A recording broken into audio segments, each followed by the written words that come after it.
नमस्कार, मैं हूं नीलेश कुमार। आप देख रहे हैं जी पुरवैया। आखिरकार वो नजारा भी दिखी गया जिसकी कल्पना अभी तक नहीं की गई थी। पत्रकारों के सवाल पर पहली बार प्रधानमंत्री खामोश दिखे। सवालों पर चुप रहे, मुस्कुराते हुए आगे निकल गए। पहली बार ऐसा लगा कि घर घर मोदी पहुंचकर भी घर घर से दूर ही दिख रहे हैं। मनमोहन सिंह ने कहा था कि 1000 सवालों के जवाब से अच्छी है मेरी खामोशी, और आज खामोशी से सवाल पैदा करते मोदी मनमोहन सिंह के समानांतर राजनीतिक अवतार लग रहे थे। प्रधानमंत्री कश्मीर जाकर भ्रष्टाचार पर बोल आते हैं, पर दिल्ली लौटकर मध्य प्रदेश का सवाल उन्हें खामोश कर देता है। समझ नहीं आता है कि मन की बात करने के दौरान उनके मन में आरोपों को लेकर कोई बात आती है या नहीं आती। अगर नहीं आती है तो मोदी जी वाकई योग को प्रचारित कर सकते हैं, क्योंकि जिस सवाल को लेकर दुनिया आप पर मान लीजिए उंगली उठाए, उस सवाल से अगर आप व्याकुल न हो तो इसे ही शायद योग को आत्मसात करने की पराकाष्ठा कहते होंगे। दिक्कत बस ये है कि मोदी जी मन पर काबू पाकर बात करते हैं, पर राज्य सरकारों के कामकाज पर काबू नहीं पा रहे हैं। रेडियो का भावुक संदेश भी बीजेपी के उनके अपने नेताओं तक पहुंच नहीं पा रहे, तो काहे के मन की बात। मोदी संदेश पहुंचाने का प्रयास कितना कर रहे हैं, इसको लेकर भी बीजेपी कोई बड़ा और भव्य कार्यक्रम करे तो पता चले। फिलहाल तो जानकारी मेरे पास भी नहीं है। वैसे प्रयास करने वाले क्या कर सकते हैं, उसके उदाहरण है बगहा के गजेंद्र। गजेंद्र ने अपने जीवन के तमाम रंगों को पेड़ की हरियाली की तरफ मोड़ने का फैसला किया। उन्होंने शादी नहीं की, बस पेड़ पौधों को अपनी संतान मानते हैं। जो हालात हैं उनमें गजेंद्र बाबू को भी विकास विरोधी ठहराया जा सकता है, क्योंकि पेड़ों की कटाई पर कोर्ट सरकार को फटकार लगाती है और सरकार पेड़ काटकर पेड़ लगाने के लक्ष्य को तय करती है। गजेंद्र जी से कहना चाहेंगे कि आप स्मार्ट सिटी की ओर बढ़ रहे देश में आपका पता नहीं आपके लिए कोई जगह हो कि ना हो, पर उम्मीद है कि आप अपने लिए प्रशंसा के किसी भी स्थान का त्याग कर अपना काम ऐसे ही करते रहेंगे। ऐसा नहीं है कि आपके काम पर हमें भरोसा नहीं है। आप 3 लाख पेड़ लगा चुके हैं, यही अपने आप में बड़ी उपलब्धि है। पर डर इस बात का है कि आपकी तस्वीर अब अखबारों में छपने लगी है और टीवी पर दिखने लगी है। टीवी और अखबार अक्सर आदमी को भटका देते हैं। डीएनए की शुरुआत आज राजनीति से नहीं कर रहे हैं, बल्कि एक ऐसी खबर से कर रहे हैं जो प्रेरणादायी भी है और दिलचस्प भी है। हालांकि ज्ञान देने की कोई मेरी मंशा है नहीं कि हम आपको रात के 8 बजे ज्ञान दिलाएं। दिन भर काम करने के बाद आदमी थक भी जाता है। फिर भी एक खबर आई है जो मुझे लगता है कि आपको भी देखना चाहिए। तो पहले खबर दिखाएंगे।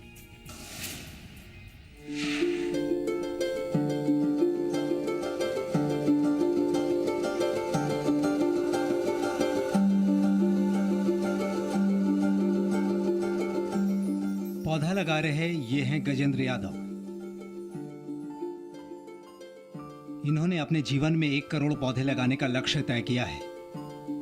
फिलहाल ये 3 लाख पौधे लगा चुके हैं। पौधों के पीछे इनके प्रेम की कहानी बेहद दिलचस्प है। जब गजेंद्र को पता चला कि इन्हें दिल की बीमारी है, तो इन्होंने शादी नहीं करने का फैसला किया और अपना जीवन पर्यावरण के लिए समर्पित कर दिया। जब तक ये शरीर साथ देगा तब तक पेड़ लगाएंगे। वृक्षारोपण को ही अपना जीवन मान लिया है। जी जी, ये कोई गिनती नहीं कि कितना लगाऊंगा, जब तक शरीर साथ देगा तब तक लगाऊंगा। 35 साल के गजेंद्र ने 13 साल पहले वृक्षारोपण का फैसला लिया। शुरुआत में गांव के लोगों ने इनका मजाक उड़ाया, लेकिन अपने धुन में रमे गजेंद्र बिना परवाह किए अपनी मुहिम में जुटे रहे। अब तो आसपास के गांव के कई लोग इनकी इस मुहिम में जुट गए हैं। अभी तक इन्होंने जो कुछ किया है वो सराहनीय है, और आने वाला जो समय होगा वह उसमें एक अमर व्यक्तित्व और कृतित्व के रूप में इनका नाम लिया जाएगा। बगहा के बोरवल पिपरा गांव निवासी गजेंद्र के काम की सराहना मुख्यमंत्री नीतीश कुमार भी कर चुके हैं।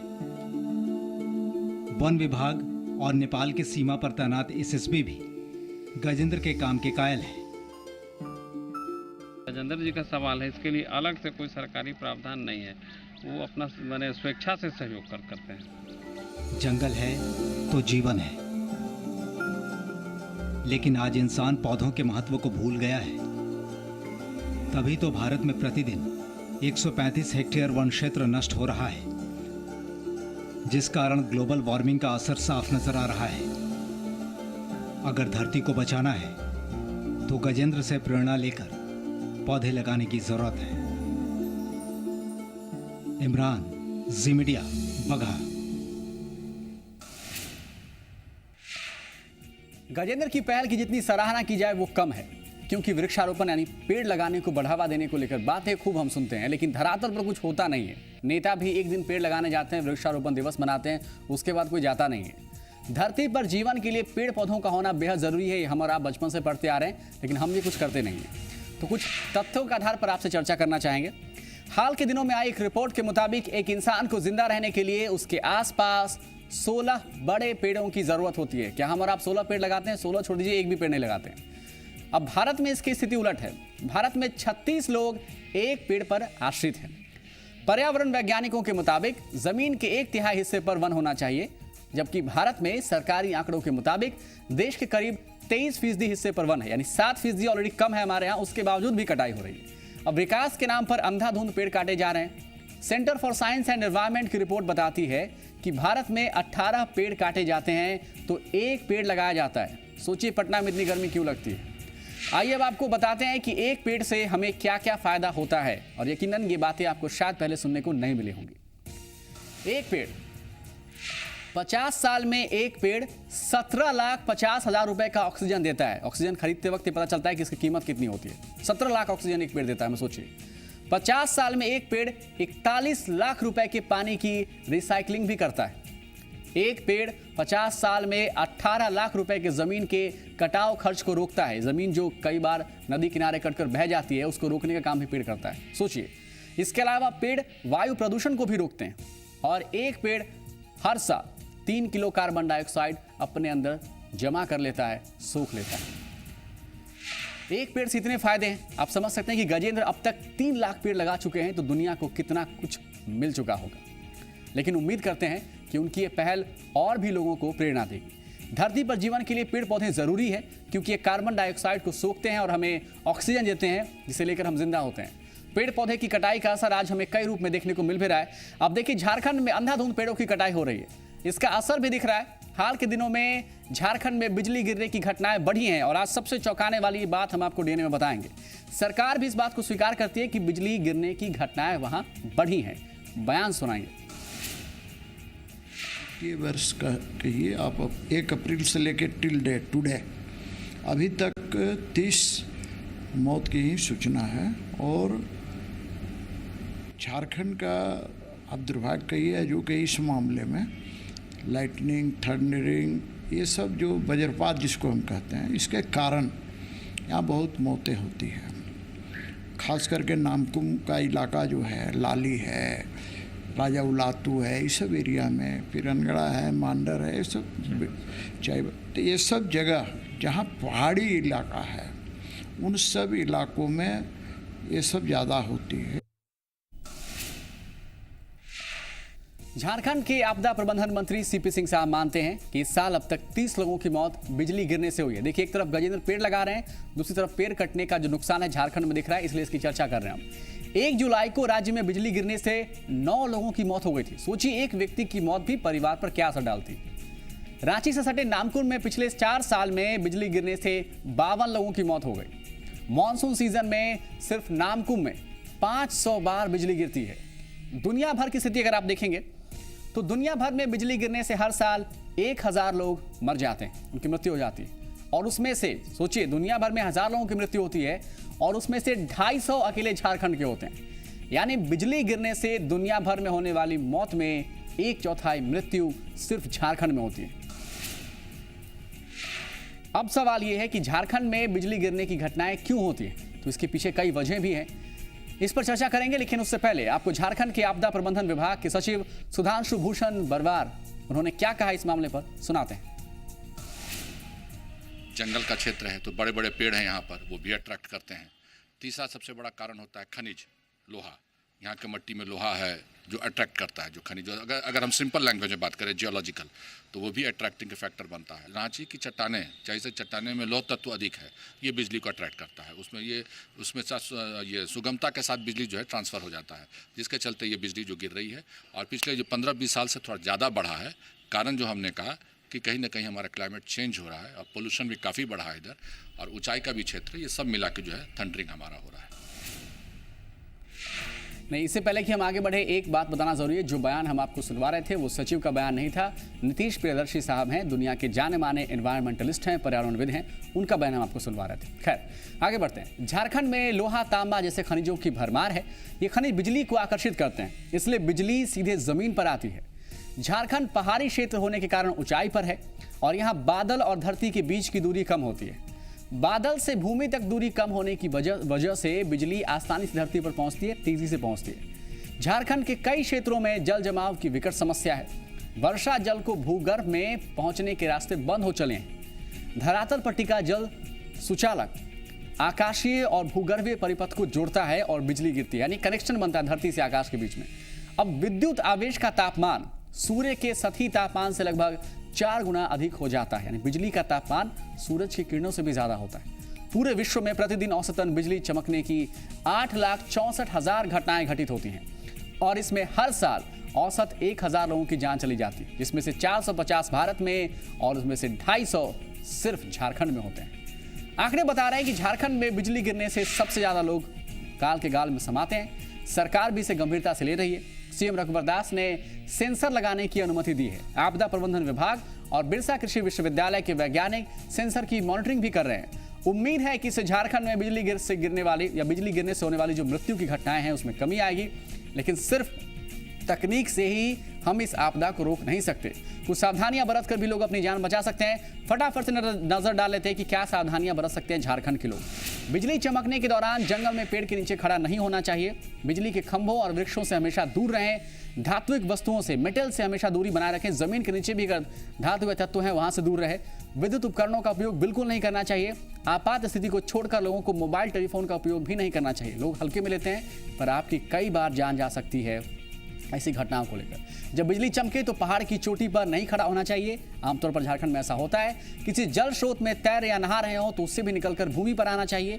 विद्युत से बचाव के लिए भवनों, सार्वजनिक इमारतों के ऊपर एक तड़ित चालक लगवाना चाहिए, एस्केलेटर जिसको कहते हैं। बिजली गिरने की घटना से बचने के लिए लोगों को जागरूक करना होगा ताकि वो इन घटनाओं से निपटने के लिए तैयार रहें और भविष्य में जान माल की हानि ना हो। लेकिन कुल मिलाकर गजेंद्र जो प्रयास कर रहे हैं, ऐसा प्रयास हम और आप करें तो शायद इससे घटनाएं कम होंगी। बहुत ही छोटा सा विराम, कहीं बचाइए, राजनीति बाकी है।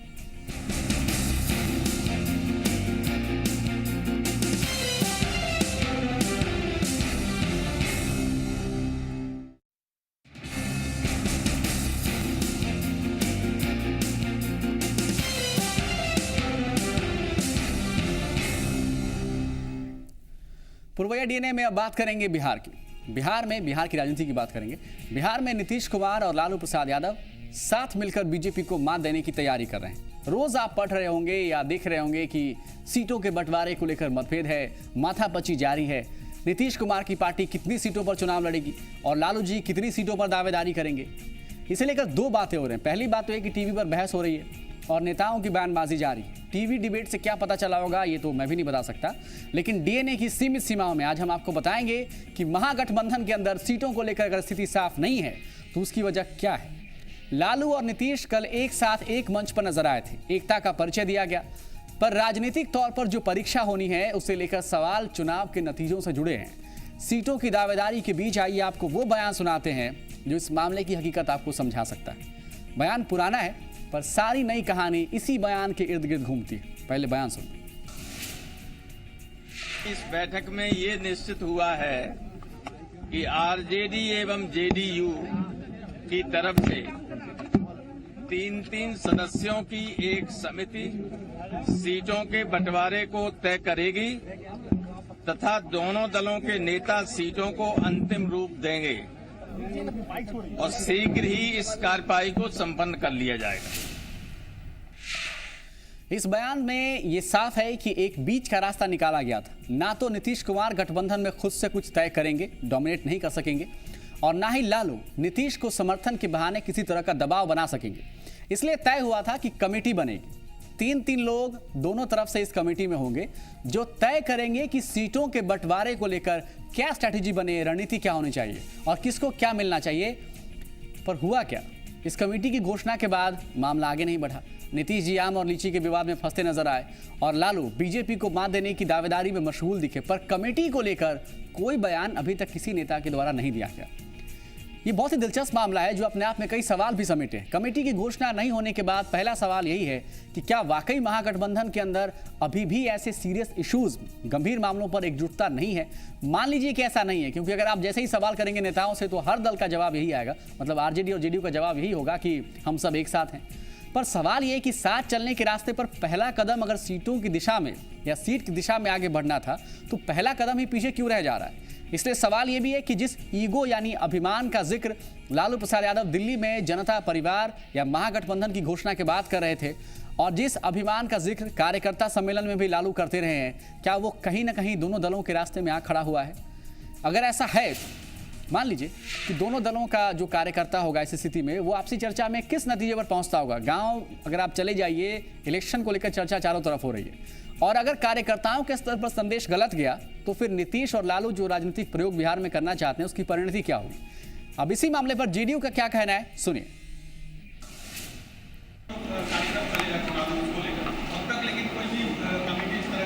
अभी बहुत समय है चुनाव का, हम लोग तय कर लेंगे, सीट शेयरिंग कर लेंगे, इसमें चिंता का विषय नहीं है, आपको सोचने का कोई जरूरत नहीं।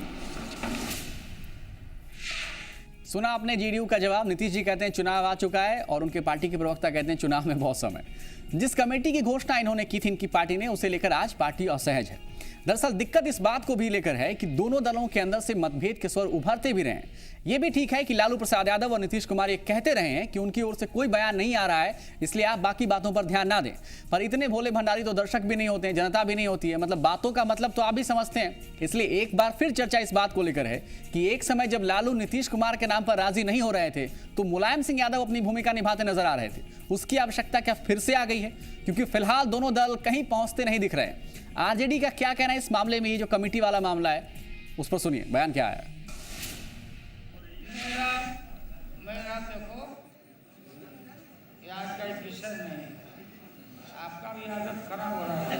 आज जो विषय, हाँ जो विषय है उस पर बात करना। आरजेडी का स्टैंड आपके सामने। लालू प्रसाद यादव हर मुद्दे पर बोल रहे हैं। बराक ओबामा ने भारत के विषय में क्या कहा, इस पर वो भारत सरकार को सीख भी दे देते हैं, पर आज लालू जी के पास जवाब नहीं था। तो मामला समझा जा सकता है। दोनों दलों की हकीकत यह है कि साथ चलने की तैयारी में जो अहम मुद्दे हैं वो पीछे छूट रहे हैं। लड़ाई की तैयारी तो है पर आक्रमण की रणनीति सामने नहीं दिख रही है या साफ नहीं दिख रही है। और ऐसे में नेताओं के बयान और भी उलझाने का काम करते हैं। तो कुल मिलाकर जब तक उस कमेटी के विषय में कोई स्पष्ट बयान नहीं आता जो सीटों की पहेली सुलझाने का काम करेगी, तब तक बयानों का दौर जारी रहेगा, कार्यकर्ता कंफ्यूज रहेंगे। बहुत ही छोटा सा विराम, कहीं मत जाइए।